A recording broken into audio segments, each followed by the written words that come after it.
नैना अपनी माँ के घर बैठकर चाय पी रही थी कि तभी वहाँ राज आता है और नैना से कहता है, नैना, तुम माँ के घर क्या कर रही हो? अरे राज, कैसी बात कर रहे हो?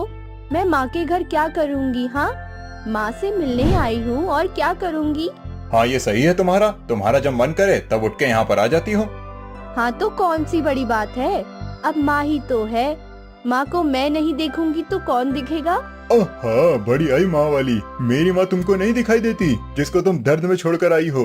दोनों के बीच झगड़ा हो रहा था कि तभी नैना की माँ शांति वहाँ आ जाती है और अपने दामाद से कहती है, अरे दामाद जी, आप इतना भड़क क्यों रहे हैं? अरे सासू माँ, मैं भड़कू नहीं तो क्या करूँ? ये मेरी माँ को दर्द में छोड़कर आई है। अरे ये माँ की बहू है, इसका फर्ज नहीं बनता माँ की सेवा करना। अरे दामाद जी, क्या हो गया समधन जी को? क्या होगा, जोड़ों में दर्द है माँ के, और ये महारानी अपने मैके आकर बैठी हुई है। अपने दामाद की बात सुनकर शांति अपनी बेटी को कहती है, अरे नैना, ये मैं क्या सुन रही हूँ? तू अपनी सास को ऐसे दर्द में छोड़कर आ गई है? और नहीं तो क्या माँ, अरे मम्मी जी ने तो मेरा जीना हराम कर दिया है। मुझे तो दुखी कर रखा है उन्होंने। कभी कहती है सर में दर्द हो रहा है, कभी कहती है जोड़ों में दर्द हो रहा है। अरे मैं तो बहुत दुखी हो गई हूँ अपनी सासू माँ से। नहीं बेटा, ऐसा नहीं कहते। मैं तेरी माँ हूँ, लेकिन अब वो तुम्हारी माँ है। सबसे पहले हक उनका है तुम पर, उसके बाद मैं अपना हक जताऊंगी। माँ, अब आप भी। नैना, तुम घर चल रही हो या नहीं? नैना को न चाहते हुए भी अपने ससुराल जाना पड़ता है।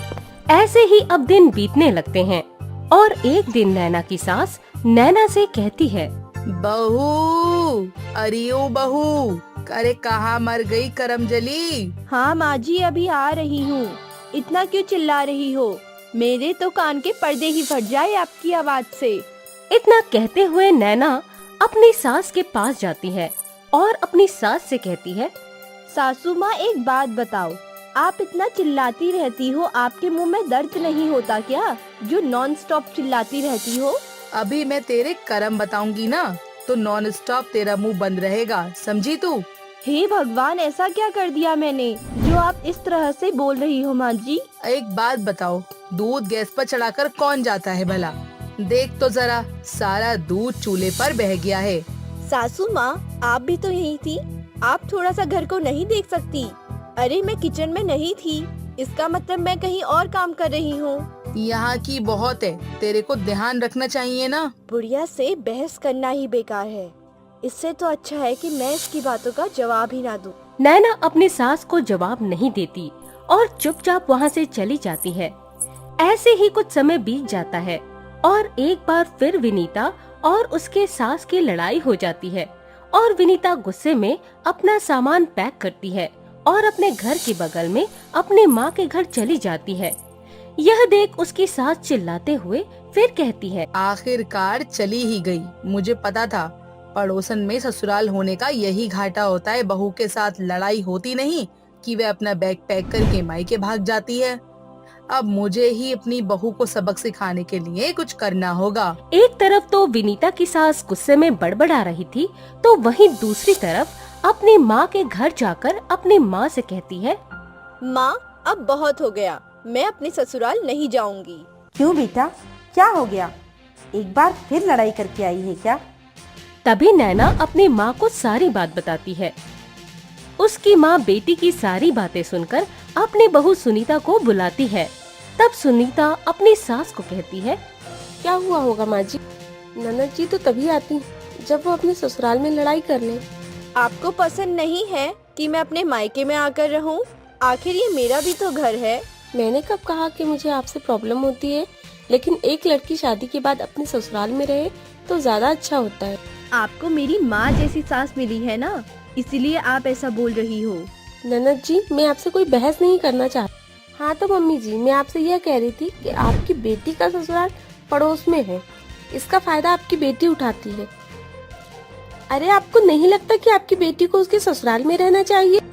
बेचारी शांति वहाँ पर फंस जाती है और वो कुछ नहीं बोलती, जिसके बाद शांति वहाँ से चली जाती है। और कुछ समय बाद सुनीता एक बार फिर अपनी ननद को ताने मारते हुए अपनी सास से कहती है, मम्मी जी, आप तो महारानियों की तरह बैठी रहती हैं। अरे खाने में क्या खाएंगी, कुछ बता भी दीजिए। मैं आपकी नौकर तो हूँ ही, मुझे तो नौकरानी समझ रखा है। हमेशा इस घर में कोई आता ही रहता है। उसकी यह बात सुनकर नैना बोलती है। बस भी करिए भाभी, आप मुझे और कितने ताने मारेंगी। हाँ तो ननद जी चले जाइए ना अपने ससुराल, क्यों है यहाँ पर अभी तक? मम्मी मम्मी देख रही हो अपनी बहू को, किस तरह बोल रही है आपकी बेटी को। अरे नैना बेटा, थोड़ा सुनकर बर्दाश्त कर ले, भाभी है तेरी। और वैसे भी क्या गलत बोल रही है, ससुराल तेरे घर के बगल में ही तो है। तेरा जब मन करता है तो उठकर आ जाती है। अरे तुझे तेरी सास की लाज शर्म है या नहीं? अपनी माँ के मुंह से ये बात सुनकर नैना को बहुत बुरा लगता है और वह अपना सामान पैक करके घर से जाने लगती है और जाते हुए अपनी सास और भाभी को कहती है। भाभी, माँ, आप लोगों ने मेरे साथ बिल्कुल भी अच्छा नहीं किया। अब मैं यहाँ से जा रही हूँ और हाँ, मैं अब कभी वापस नहीं आऊंगी, यह ध्यान में रख लेना आप। माँ, आपने अपनी एक लड़की को खो दिया है।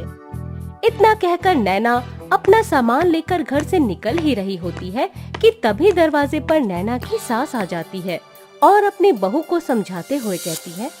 अरे बहू, अपनी माँ से गुस्सा होकर मत जाओ। अगर कल को तेरी लड़ाई मुझसे हो गई तो तू फिर घर छोड़कर किसके पास जाएगी? मम्मी जी, अब आप ही मेरी माँ हैं और मैं आपसे लड़ाई करूं या झगड़ा, लेकिन मैं घर छोड़कर नहीं जाने वाली। इस घर में तो बिल्कुल भी कदम नहीं रखूंगी। अच्छा, वो क्यों भला? नैना सारी बात बता देती है। नैना की बात सुनकर नैना की सास कहती है। अरे बहू, भड़क क्यों रही है? वो तो तुझे लाइन पर लाने के लिए हम लोगों ने नाटक किया था। तेरी माँ और तेरी भाभी ऐसी नहीं है। उन लोगों ने तो बस एक ढोंग किया है ताकि तुझे तेरे ससुराल की वैल्यू समझ आ सके।